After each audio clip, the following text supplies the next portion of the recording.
बिस्मिल्लाहिर्रहमानिर्रहीम। ख़ातिन हज़रात, मैं हूँ अख्तर अब्बास और आप सबको मेरा सलाम पहुँचे।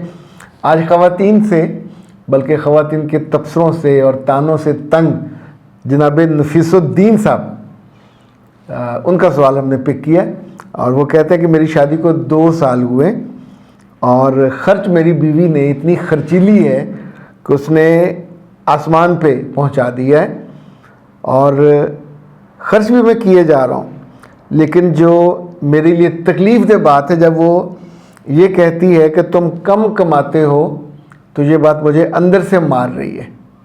मेरी प्लीज़ मदद कीजिए। ऐसा ना हो कि मैं गुस्से में कोई गलत बात या गलत काम कर बैठूं, उसका नुकसान हो जाएगा।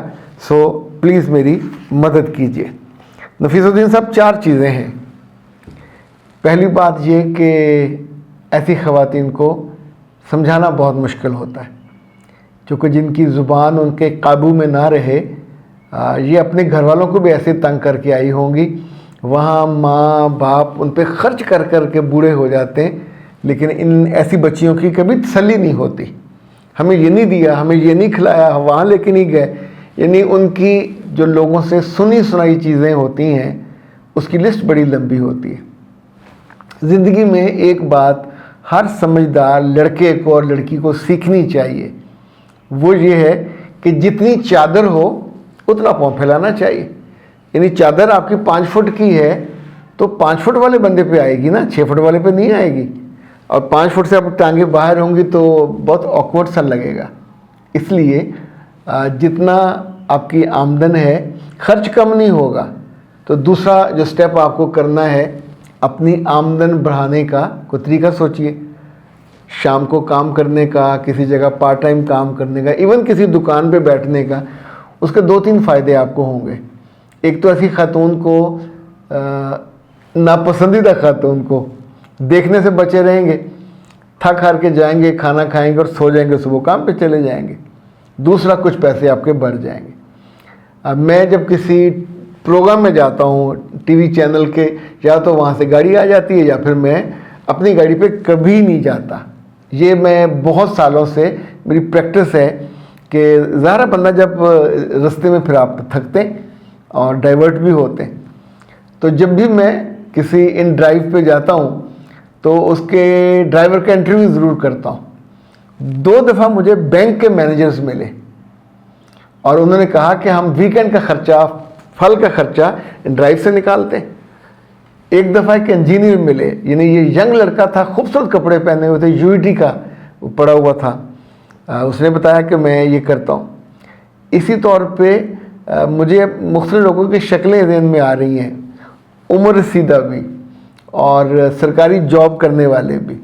तो ज़ाहिर बंदा अपनी इस्तिताअत, अपनी ताकत और अपनी हिम्मत और अपनी सेहत के मुताबिक थोड़ी एफर्ट कर लेता है।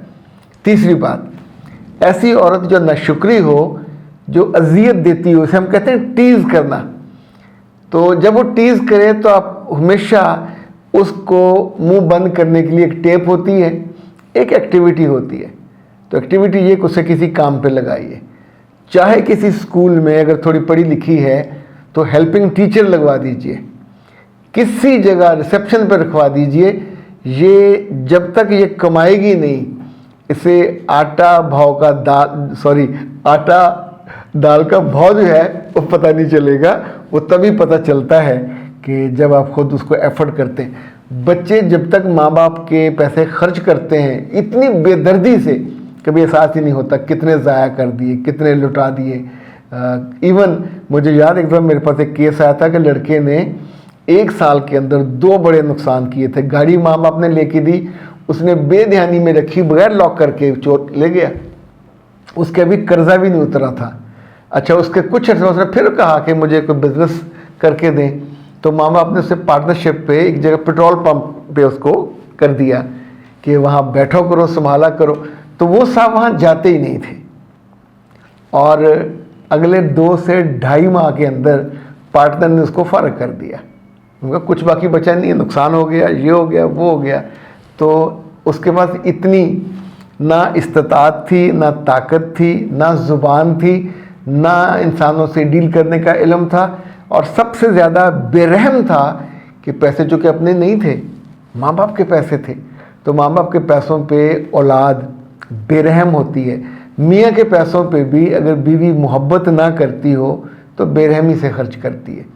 मेरे पास एक केस ऐसा भी आया कि जिसमें माँ ने अपनी बेटी से कह के कि अपने मियाँ के किसी पैसे को बचने ना देना, बचेगा तो ये किसी और औरत की तरफ जाएगा। अच्छा, एक अजम्पशन की बुनियाद पर ज़िंदगी उसकी बर्बाद कर दी कि जितना आए खर्च करो और इसको हमेशा, इसे कहते हैं उन्हें अपनी पे ही रहे, हर वक्त कमाता रहे। बिल के पैसे नहीं हैं, अब ये पैसे नहीं हैं, आप अभी तो इनके बच्चे आई डोंट नो 2 सालों में क्या सूरत होगी। लेकिन अगर ये औरत, अच्छा इस तरह की औरतें पूरी गर्मियाँ एसी चलाती हैं, तो ये गलती आपकी है ना। अफोर्ड नहीं कर सकते तो मत लेके दें, लेके दिया तो फिर उसका कोई चोर बटन रखे। ये जो होटल वाले होते हैं बहुत सारे हैं, एसी का उन्होंने सिस्टम अपने पास रखा होता है, वो लोगों के पास नहीं होता। वहाँ से ऑन होगा तो सब ऑन, अभी हीटिंग सिस्टम है वो भी ऐसे ही करते हैं। तो बेरहम जो लोगों से बचने के लिए फिर कुछ स्ट्रेटजी खुद ही बदलनी पड़ती है। और इस बात पे अगर आप लड़ोगे, दिल बुरा करोगे, तो ये हल नहीं है। और ना बीवियाँ रोज़ रोज़ बदली जा सकती हैं, ना नौकरियाँ रोज़ रोज़ बदली जा सकती हैं। वहाँ आपको रहते हुए, उस रिश्ते को चलाते हुए हिकमत और समझ के साथ। चौथी चीज़ ये है कि अपने रब को लाजमी दुआओं का हिस्सा बनाइए, ताकि आपकी ज़िंदगी में जो इस वक्त इत्मीनान की कमी है, खुशी की कमी है, सुकून की कमी है, तो ये आपको वहाँ से मिल जाए। बाकी 3 चीज़ें आपको मैंने बताई हैं, तीनों को करके देख लीजिए, इंशाल्लाह अफाका होगा। सर जी, अगर ससुराल में देवर अपनी भाभी को गलत अंदाज से देखे और बाज़ दफ़ा टच करे, तो ऐसे में लड़की को क्या करना चाहिए? मेरे बच्चे सिर्फ 2 ही सूरतें बचती हैं, या तो ज़िंदगी में बेइज्जत होने के लिए, रुस्वा होने के लिए, ब्लैकमेल होने के लिए तैयार हो जाए। जब आप उसको डर के मारे कुछ कहोगे नहीं, तो अगली दफ़ा वो आपको टच नहीं करेगा। किसी कमरे में, यानी ये अपने घर वालों की भी शर्म नहीं करेगा। उसे पता है कि डरी हुई, एक डरपोक भेड़ किस्म की औरत है, तो अंदर से कुंडी लगाएगा और आपकी इज्जत तार तार कर देगा। वो आपका रोना ना मियाँ के सामने काबिल कबूल होगा, ना उसके माँ बाप के सामने, ना अपने माँ बाप के सामने। You will be ruined your life, don't do that. दूसरा ये कि जब कभी बाजार में हो, घर में हो, कॉलेज यूनिवर्सिटी में हो, कोई टीचर हो, कोई स्टाफ का बंदा हो, कोई आपको जब भी छू जाए और आपको इल्म हो कि उसने जानबूझ के छुआ, तो मेरे बच्चे फिर आंखें बंद करके घुमा के, इसे कहते हैं उल्टे हाथ की, मुंह छंड दें उसकी ऐसी की तैसी। रब सजा देगा, उसके हाथ जलेंगे, खुद भी वो जलेगा। लेकिन ऐसे बंदे को दुनिया में स्पेयर नहीं करना चाहिए। जितनी बच्चियों ने स्पेयर किया, अच्छा कुछ ने अपने मामुओं को स्पेयर किया, कुछ ने अपने चाचुओं को स्पेयर किया। अंदर से जो मर्द है, जब आप अल्लाह रसूल से मोहब्बत नहीं करते तो आपकी आंख में हया ख़त्म हो जाता है, लिहाज भी ख़त्म हो जाता है। फिर एक जिनसी दरिंदा होता है जो भूखा चीड़ फाड़ के लिए तैयार होता है। तो उसके लिए पहला काम तो ये। दूसरा, इतनी ज़ोर से चीखना चाहिए, इतनी ज़ोर से गाली निकालनी चाहिए। दिस इज़ अ प्लेस जब आपको गाली निकालने में कोई हर्ज नहीं, उसकी माँ ने कर देनी चाहिए। तीसरा काम, कुछ बच्चियों से मैंने ये कहा कि अगर हिम्मत कर लो तो दोबारा उस ख़ानदान का कोई बंदा तुम्हें नहीं छेड़ेगा। जब वो छेड़े, मुड़ के देखो और उसकी दोनों टांगों के बीच में इतने ज़ोर से ठुड्डा मारो। कितनी हिम्मत चाहिए? लड़की 4 फुट की हो, 4.5 की, 5 की, 5.5 की, आपका निशाना ठीक होना चाहिए। उसके बाद वो ये जो कुत्ते का बच्चा होता है ना, कुतूरा कहते हैं, तो कुतूरे के ऊपर कभी ठुड्डा लग जाए तो जिस तरह वो चैं चैं करता है, वो भी वैसे ही करेगा। ऐसे लोगों का और कोई इलाज नहीं है। उसकी माँ नहीं समझाएगी, आपको कहेगी यू आर द रीज़न।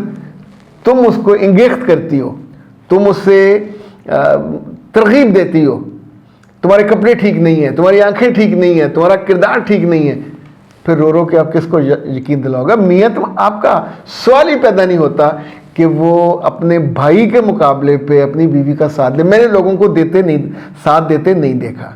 तो उस नुकसान से देखिए, एक नुकसान होना है, अपनी इज्जत लुटा के रो के नुकसान कराया और उसके मुकाबले पे स्टैंड लेके अपनी इज्जत के लिए। मेरे बच्चे दोनों में बहुत फ़र्क है, ये आजमा के देख लें और जब ये हरकत कर लें तो मुझे फ़ोन करके बताइएगा ज़रूर। उस फ़ोन की कोई वो फीस नहीं होगी, मुझे बता ज़रूर दीजिएगा कि सर मैंने उसको सीधियाँ कर देता है। पंजाबी में कहते हैं लम्बियाँ पा के मारना चाहिए। ऐसी कि तैसे इन लोगों की कमज़ोर, बुज़दिल, डरपोक और डरी लड़कियों ने ऐसे कमीनों को हौसला और हिम्मत दी है। नहीं, उनकी हिम्मत तोड़नी चाहिए। और मैं आपको यकीन दिलाता हूँ कि हिम्मत तोड़ेंगे तो अल्लाह भी आपसे राज़ी होगा। और चूँकि उसने हर औरत को और मर्द को ना सिर्फ रिस्पेक्टफुल बनाया, साहिब किरदार बनाया, आज़ाद भी बनाया अपनी मर्ज़ी और मंशा का। और एक लॉयल लड़की जो अपने मियाँ से कमिटेड हो, उसको उसकी गैर मौजूदगी में कमज़ोरी का मुजाहरा बिल्कुल नहीं करना चाहिए। अपने ईमान का और अपने वजूद का तगड़े होने का एहसास दिलाना चाहिए और छा जाना चाहिए। अख्तर अब्बास को दीजिए इजाज़त। अस्सलाम वालेकुम।